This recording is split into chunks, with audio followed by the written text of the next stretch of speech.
Halo guys, pernah nggak sih kamu ngerasa lebih sensitif dari biasanya?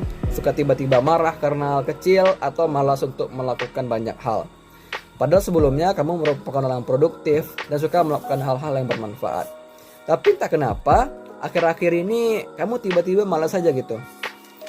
Kemungkinan besar orang-orang bakal jawab, pernah merasakan gejala-gejala seperti itu.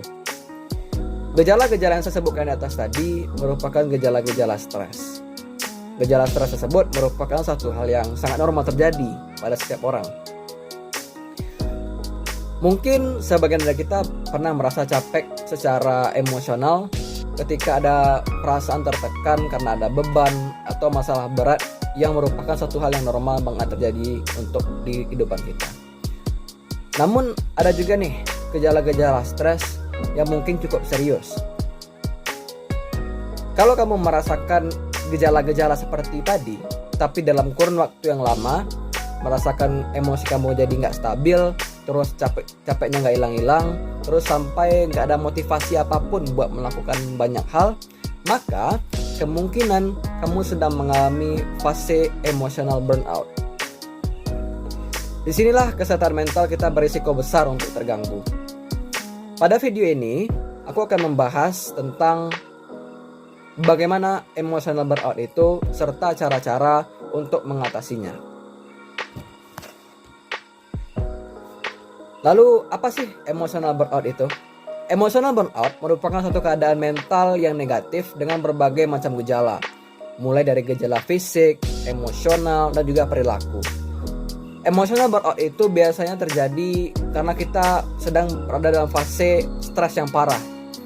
Emotional burnout ini terjadi karena akumulasi stres yang sangat parah, dan stres yang terjadi itu bermacam-macam, disebabkan oleh misalnya adanya masalah keluarga, ada karir mungkin, permasalahan di kampus, tugas yang menumpuk yang tidak selesai mungkin.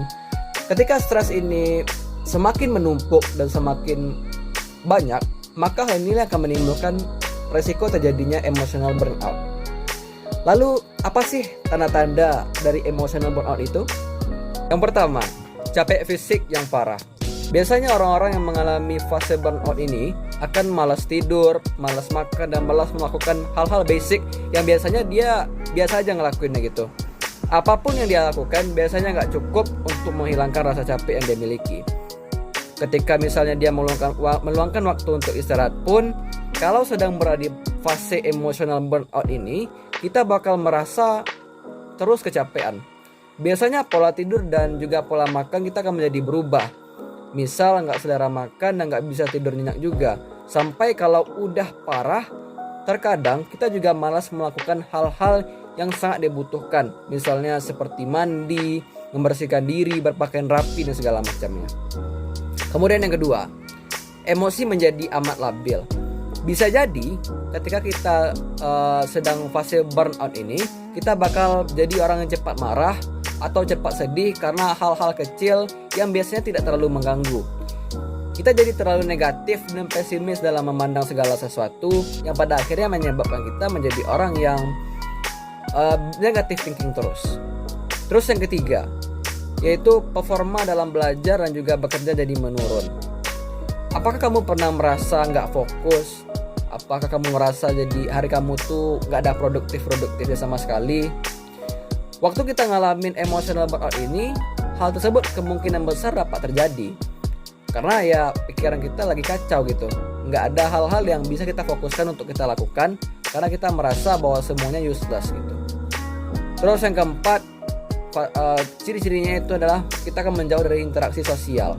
Orang-orang yang mengalami emotional burnout itu cenderung merasa nggak fokus dan tidak punya energi, sehingga dia tidak bisa menghabiskan waktu bersama teman, bersama keluarga, bahkan dengan tetangga sekalipun, karena dia merasa dirinya lagi nggak ada mood sama sekali untuk keluar rumah misalnya.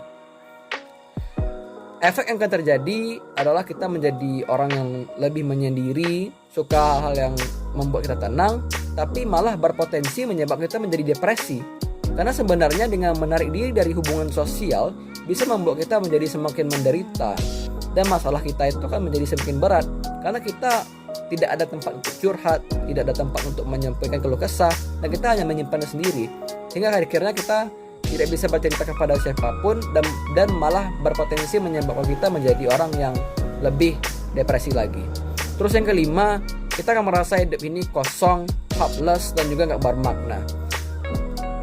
Lalu apa aja sih hal-hal yang bisa kita lakukan untuk mengatasi burnout atau keadaan di mana emosi kita jadi benar-benar nggak stabil?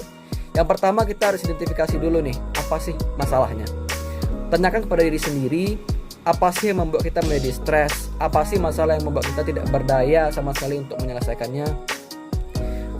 Sewaktu kita udah tahu penyebabnya, kita bisa menenangkan diri terlebih dahulu, kita rilekskan pikiran, terus kita cari bagaimana penyelesaian daripada penyebab stres kita itu secepat mungkin. Bisa jadi penyebab stres kita itu dari pekerjaan, dari tugas yang menumpuk, atau mungkin dari keluarga.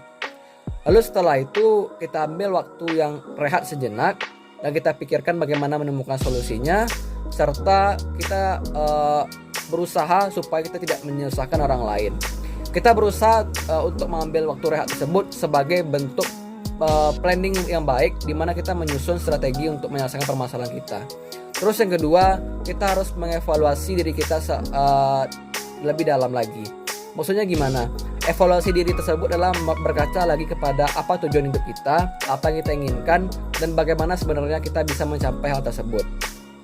Dengan adanya evaluasi terhadap diri kita tersebut, kita bisa punya motivasi lagi nih terhadap apa yang kita capai. Misalnya kita ingin menjadi mahasiswa yang sukses, atau kita ingin sukses di karir kita, sehingga ketika kita mengalami permasalahan-permasalahan yang mengganggu, kita bakal merasa, wah, aku punya hal yang harus dikejar nih. Jadi aku nggak boleh patah semangat di sini. Jadi aku harus punya motivasi lagi nih buat bisa mencapai hal tersebut. Kita bisa mensugesti diri kita dengan mengatakan masalah itu biasa, dan luar biasa itu adalah bagaimana kita menyelesaikan permasalahan tersebut. Dan hal yang paling penting bagi kita juga adalah yang ketiga, kita harus mulai untuk di masa rehat tersebut kita menggunakan waktu tersebut untuk menjalani kehidupan yang sehat dan ideal. Misalnya kita menggunakan waktu tersebut untuk misalnya olahraga yang teratur, pergi liburan, atau makan makanan yang bergizi. Hal-hal sederhana seperti itu merupakan hal yang sangat dibutuhkan oleh fisik dan jasmani dan juga rohani kita. Dari segi jasmani, kita bisa dapat asupan nutrisi yang baik dan juga menekan hormon-hormon stres, serta jasmani kita juga akan terbantu nantinya dengan adanya misalnya liburan dan juga refreshing. Kemudian yang ketiga, kita bisa meminta dukungan dari orang terdekat, semisal orang tua, teman dekat, pacar, dan lainnya. Dengan dukungan dari orang terdekat, maka kita bisa bertukar pikiran, kita bisa meminta saran, dan juga kita bisa menemukan semangat baru. Terakhir nih, reminder untuk kita semua, hidup ini cuma sekali. Cobalah untuk menikmati segala prosesnya dengan baik, dan jangan terjebak dengan pikiran stres yang berlarut-larut. Karena jika kita terjebak dengan hal yang seperti itu secara berlarut-larut, maka hidup kita ini akan menjadi hopeless dan juga tidak bermakna. Gunakan waktu sebaik mungkin dan usahakan untuk tetap fokus mencari kebahagiaanmu. Kebahagiaan apa yang ingin kita capai? Apakah kita sebagai mahasiswa, ataukah saat kita sudah bekerja? Apa hal yang ingin kita tuju di masa depan? Sekian yang saya dapat sampaikan. Wassalamualaikum warahmatullahi wabarakatuh.